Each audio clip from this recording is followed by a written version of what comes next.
Hey guys, you're probably wondering why you're looking at a Beat Saber screen right now. Well, that's because I do play a lot of it, and as you can see, I use this little lady as my avatar. Her name is Hatsune Miku, and she's actually one of the first Vocaloids introduced to the world, and I for one would like to acknowledge our Vocaloid overlords. You know, in case the robots take over. So let's get into the project.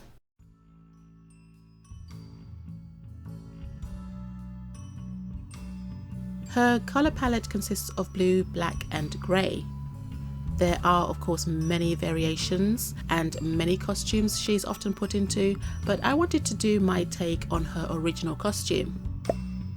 I did make some slight changes, but I'll discuss those when I get to them. I will of course leave a full list of materials I used in the description box below as always.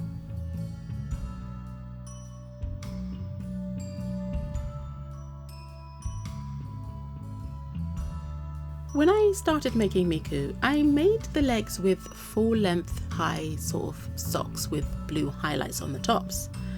I then joined the legs together and made my way up, while all the time looking at the reference image. And you know, here's where I hit the first puzzle.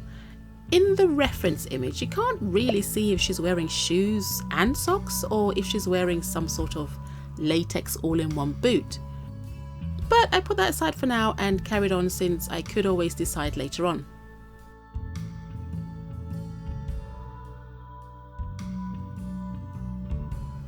When it came to the skirt, I initially tried to do a pleated one, but at this scale that would just have been too bulky and the detail wouldn't have been as defined as I would have liked.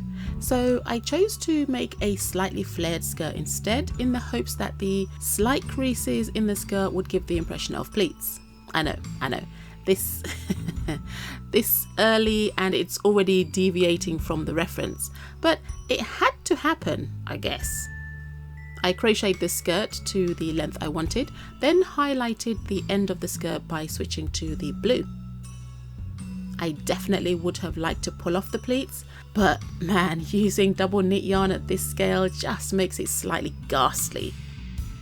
I don't know, maybe I need to level up my skill and practice even more, so I'm definitely not giving up on pleats entirely just yet, so watch this space.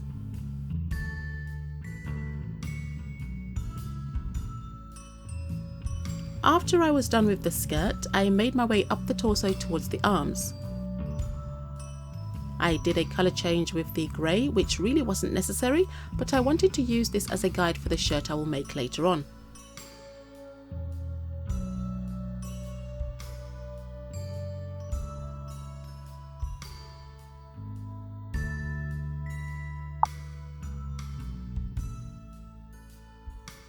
I made her arms by crocheting the base arm, including the forearms, you know, yada yada yada, you know the drill. Then slightly below the shoulders, I went back with the black to crochet her little arm warmer sleeve things. In truth, I have no idea what they are. Are they attached to the shirt? No. Are they sleeves? No. Are they functional in any way? Who knows? How do they even stay up there? Your guess is as good as mine. I guess your fashion options open up a bit when you're made of pixels, but whatever. I crocheted them and did some surface crochet at the ends of the sleeves with the blue. I then added some wire to the arms and attached them to the torso, so whether or not they are functional or gravity defying, they do look cute. You can't deny that. I then went on to complete the head off camera and install the eyes.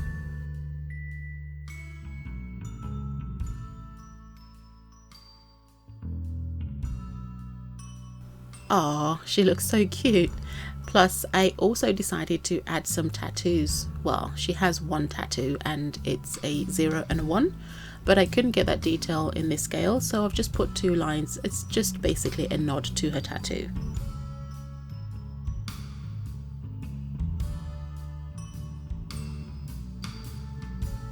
Okay, so I mentioned earlier that I made some changes and this was another of them. In the reference image I used, it's very difficult to tell if she's wearing shoes and long socks or if it's a very skin-tight latex boot. So I decided to make lace-up thigh-high boots instead. See what I did there?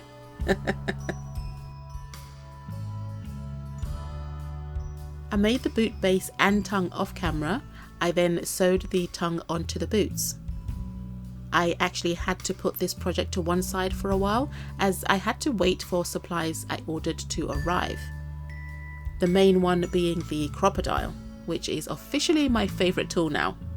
It is a little bit fiddly to work with, but once you get the hang of it, it is actually so much better than anything else you'll find.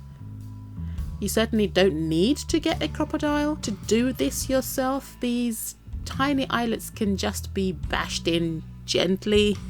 I mean gently, but like I mentioned last time, using the mini eyelets like that would shake the camera quite a lot, so me using this tool was just easier for me and lets me record it for you. I then cut some foam to create the soles and cut out a tread pattern into it. I used my heat gun to seal and enhance the pattern and finally glued it onto the finished boots.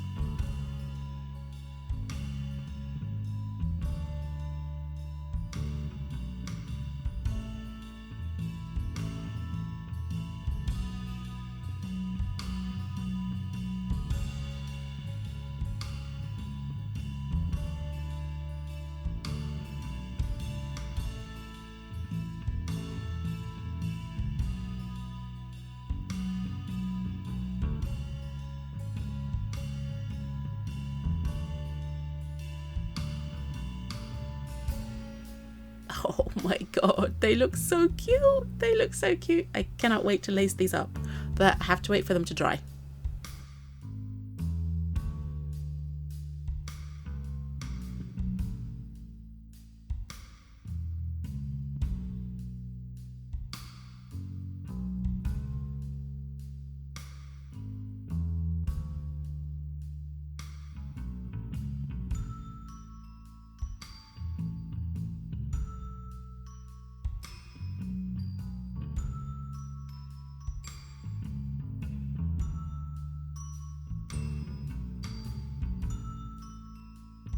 After the shoes were fully dry, I used the blue thread as laces and laced up the boots. And here they are. They look so good. They look so good.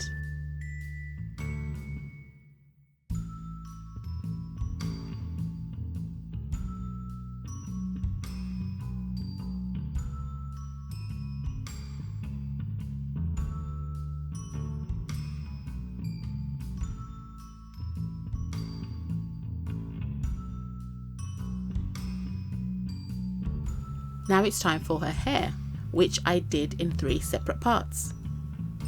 The first part was I started to crochet a wig cap to go around the entire head, and then I made both pigtails later on. I did do most of this off camera because it was all just so tedious and a lot of repetitive crocheting, which just would have been too boring to watch. But so you know, I marked out where I wanted the pigtails to be, and then I measured the length of the pigtails against the amigurumi. And with the power of editing, here is the finished pigtail. You just have to do one more to get 2. I then sewed all the separate parts together, and here they are all completely finished. And then using some red and black thread, I tied her pigtails up, and with the power of editing again, her wig is done. It'll look even better once it's attached, I promise. But yes, I'm so proud of this wig. Love it, absolutely love it.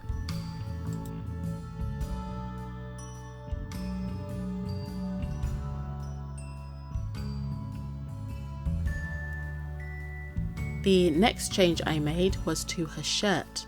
I made the shirt from the bottom up and chose to make it half backless, so sort of like a halter top. I decided to do it this way so that I could take it on and off and put it back on easily without having to deal with those sleeve things. I mean, But yeah, I also crocheted a collar separately and a nice little dinky tie. I also added hook and eyes as a closure option because I wanted the two halves of the shirt to lie side by side rather than on top, because usually I would use the snap fasteners, but this time I thought it was best to use the hook and eyes. And I did the same to put the hook and eyes on the collar as well.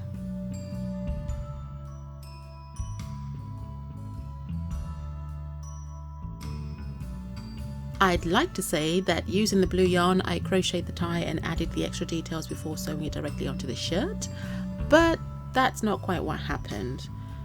Basically, I forgot.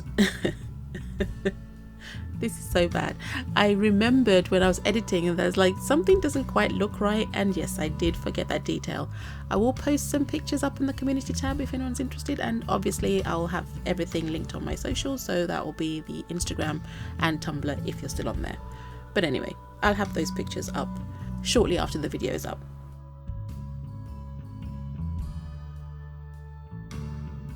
Dressing up the amigurumi is usually my favorite part, so this time I decided to show you all what the process is. So sometimes it goes well and sometimes it doesn't, but here it is in the long run, and you just get to see everything come together. You will notice that I chose to omit her headset, but I was running out of time and I didn't want to half-ass it, so I just left it out. Vocaloids need to take breaks too. Anyway, I hope you liked my video, guys. Thank you for watching. Please like, share, comment, and even consider subscribing if you like the content I create. Don't forget to hit that bell button to be notified whenever I upload a new video.